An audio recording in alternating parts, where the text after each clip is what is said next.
Partner van Limburg Vandaag is Intratuin.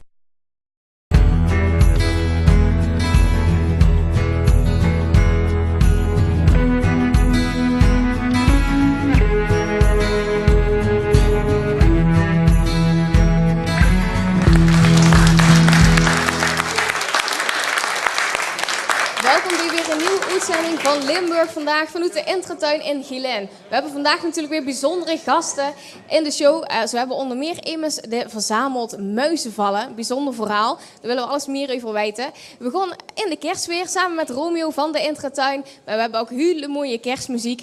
Maar eerst gaan we het hebben over hoe we Limburg nou beter op de kaart kunnen zetten. En daarvoor zit bij mij aan tafel Wim Ortjens. Welkom. Ja, fijn, leuk hier te zijn in Gielen. Ja, want is het nou zo hard nodig? We hebben eerder een campagne gehad om Zuid-Limburg op de kaart te zetten.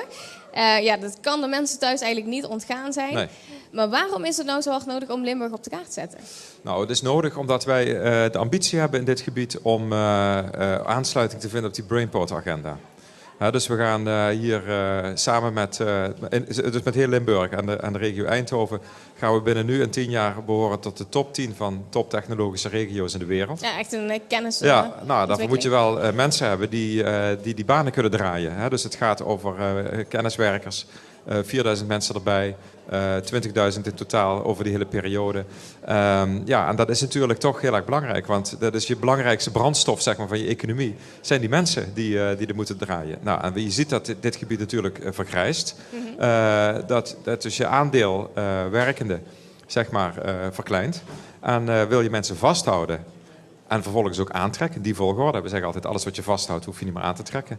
Ja, dan moet je ook iets doen aan je imago. Want als je gebied wel een heel sterk imago heeft op het gebied van verblijf en gezellig en Bourgondisch. Voor weekendjes weg en dergelijke is er genoeg aanbod. Ja, maar niet een heel sterk imago heeft als het gaat om carrièrekansen en technologie. Nou, dan moet je vooral dat laatste gaan bijwerken. Ja, nou hebben jullie de afgelopen 4 jaar op Zuid-Limburg gericht, zoals ik net al zei. Ja. Maar nu gaan jullie ook jullie richten op de rest van Limburg. Ja, hoe gaan jullie dat aanpakken? Nou, het is heel erg belangrijk om 2 dingen te zien. Hè. De mensen van buiten de regio, die zien al die verschillen niet in Limburg. Die hebben het gewoon over Limburg. Mm-hmm. Dat doen ze nu al. Als ze onze campagne zien, een tijdje geleden hadden we de intocht van Sinterklaas. Ja. Nu zitten we al tegen kerst aan. En Sinterklaas die riep bij het binnenvaren van Roermond tegen zijn zwarte Piet van: nou, kijk eens om je heen, Limburg, je zal er maar wonen. Ja. En dat riep hij Roermond. En daarna nog aanvullen. Ja, ik heb het gezien. Ja, dus daar zie je al dat die campagne die wij voeren voor Zuid-Limburg door de doelgroep, het Sinterklaas hoort bij de doelgroep, als een Limburgs verhaal wordt gezien. Van de andere kant zijn binnen die regio natuurlijk ook wel weer hele grote verschillen. Mm-hmm. Dus je moet met een Limburg-branding niet die verschillen proberen weg te poetsen. Want Zuid-Limburg, Midden-Limburg en Noord-Limburg hebben gewoon hele verschillende verhalen. En die moet je allemaal in de etalage kunnen zetten. Ja, noem eens een paar van die verschillende punten. Nou, kijk, als je bijvoorbeeld de Zuid-Limburgse economie, die stoelt heel erg op de ontwikkelingen rondom de Hels Campus in Maastricht en de Gemmelot Campus hier in Geleen. Hè. Mm-hmm. De Noord-Limburgse economie, die heeft toch een heel ander verhaal. Het gaat over agro-business, food, technologie, logistiek.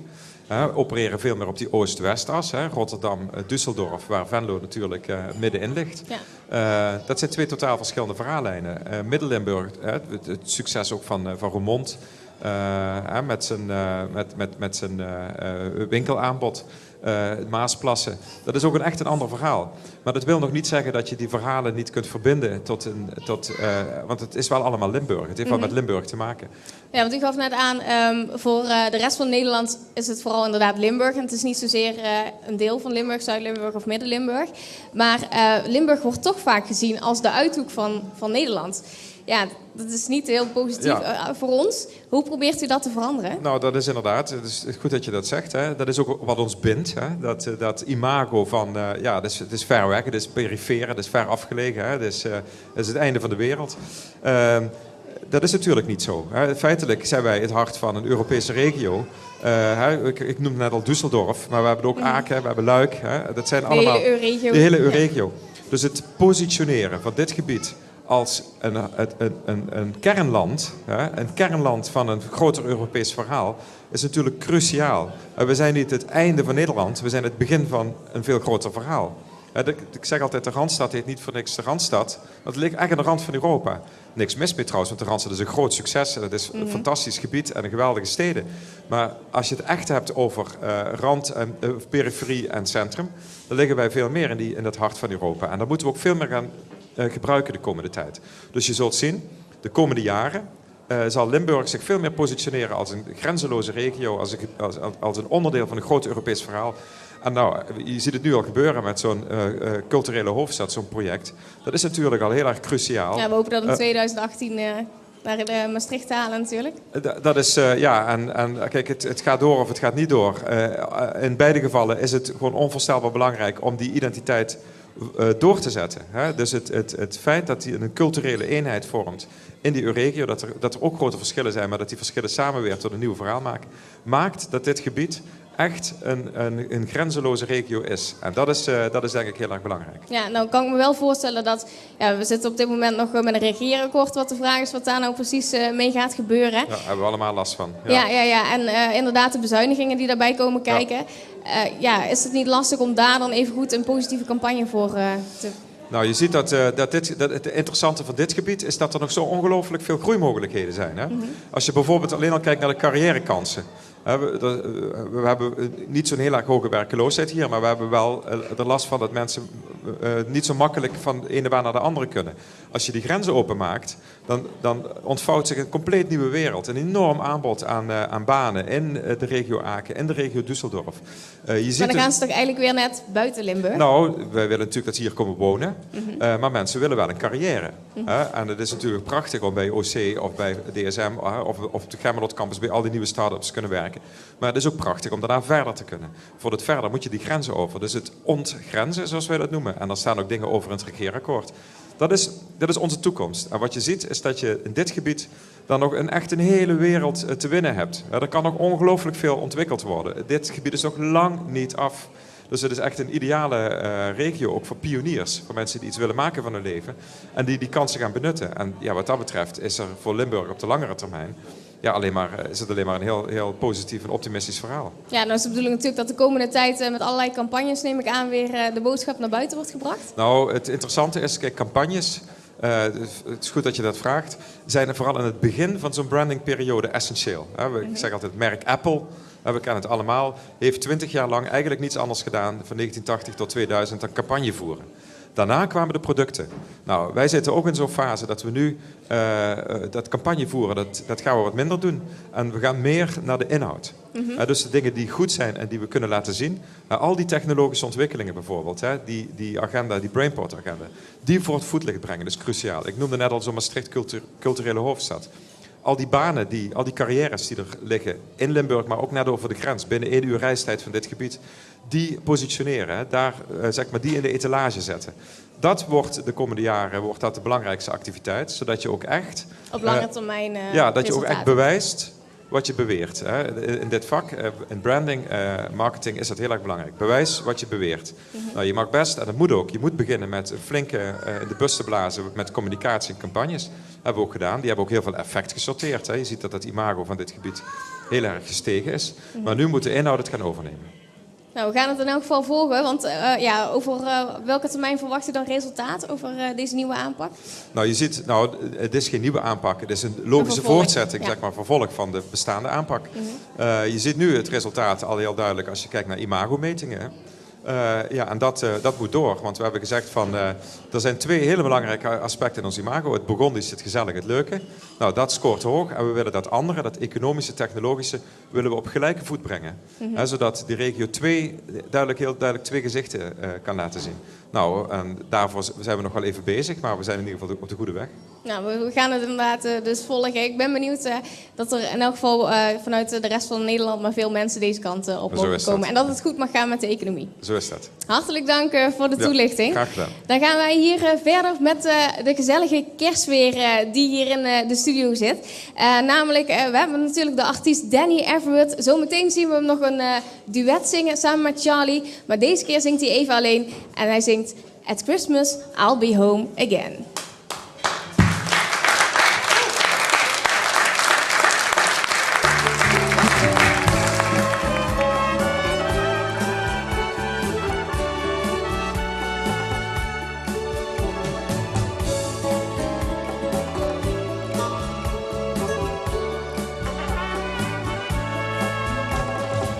Christmas I'll be home again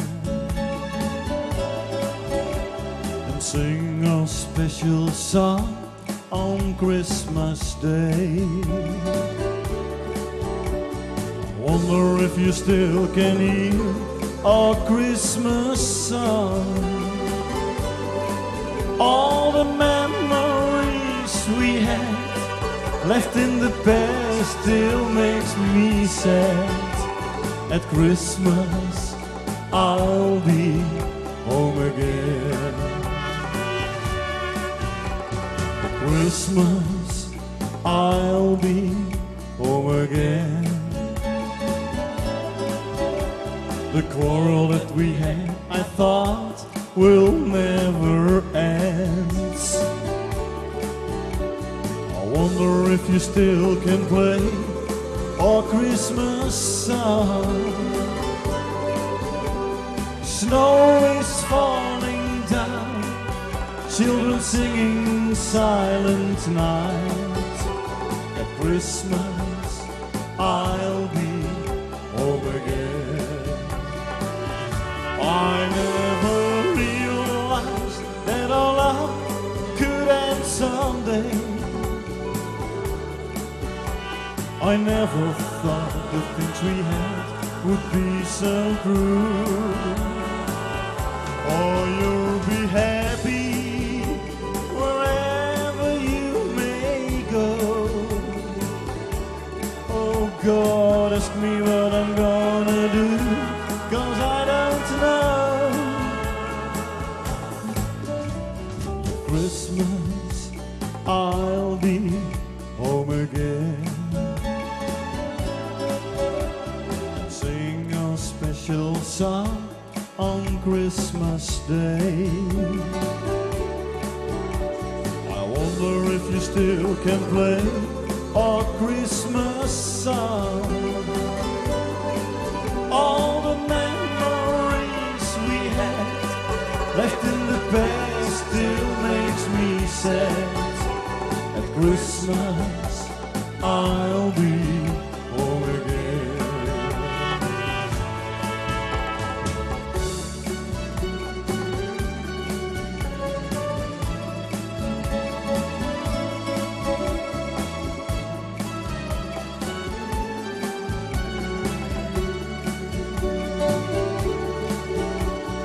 Dreaming of a white Christmas together with you. All the memories we had left in the past still makes me sad. At Christmas I'll be home again.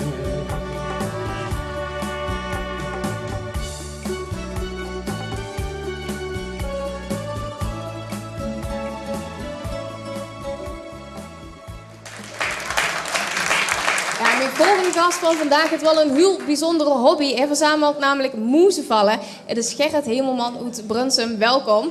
Ja, mijn eerste vraag aan u is natuurlijk: hoe komt u er in godsnaam bij om muizenvallen te gaan verzamelen? Heeft u thuis veel zoveel last van muizen? Ik heb geen last van muizen, gelukkig niet. Maar het is een stukje techniek wat interessant is en wat boeit. Het is eigenlijk een jaar of 25 geleden begonnen. Ik verzamel al zeker 40, 45 jaar ansichtkaarten. Dan ben je een keertje uitverzameld.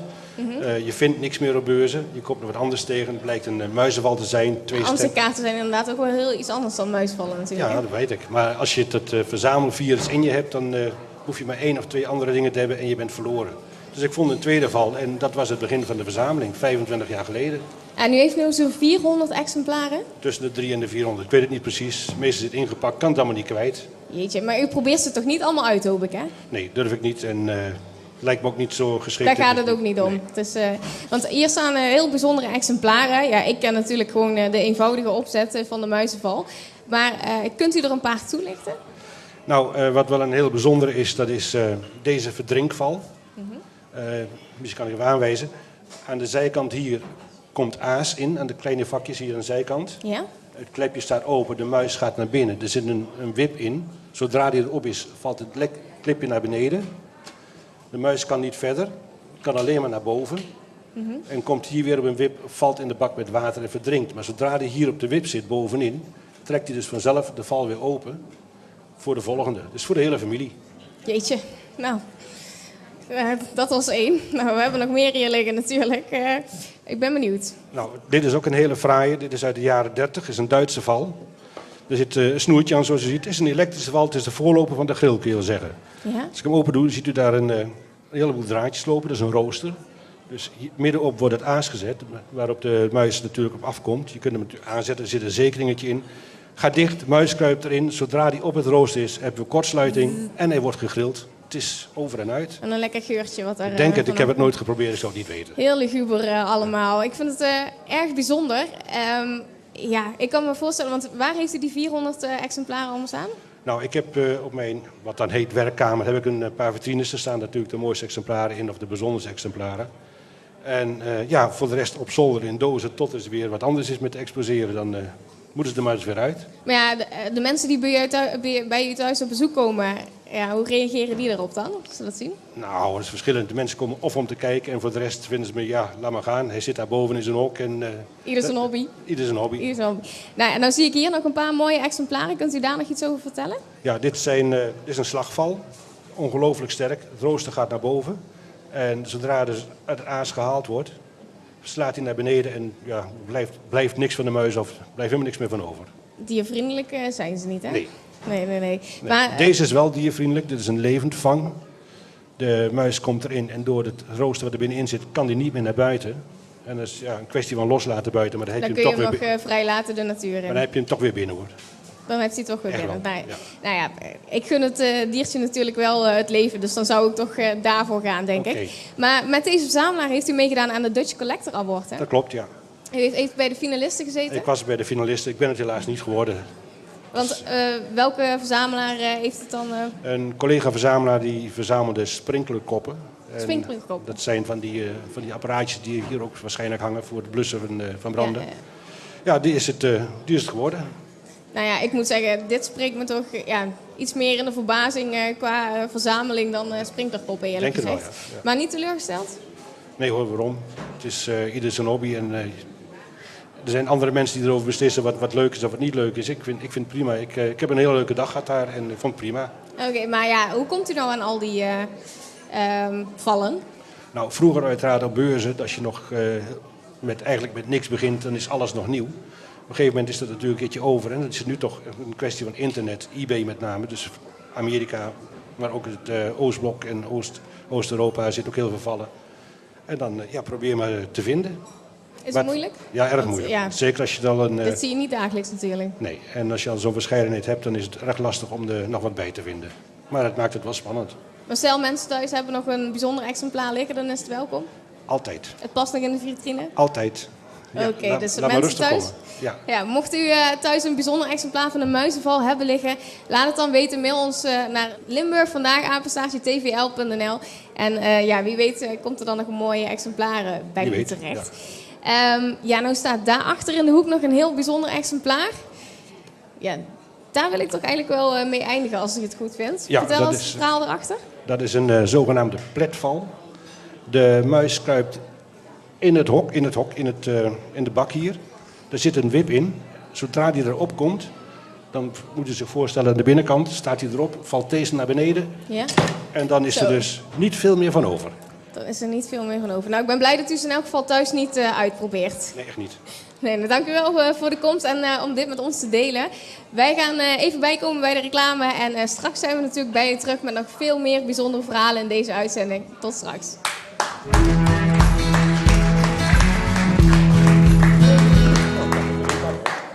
Partner van Limburg Vandaag is Intratuin.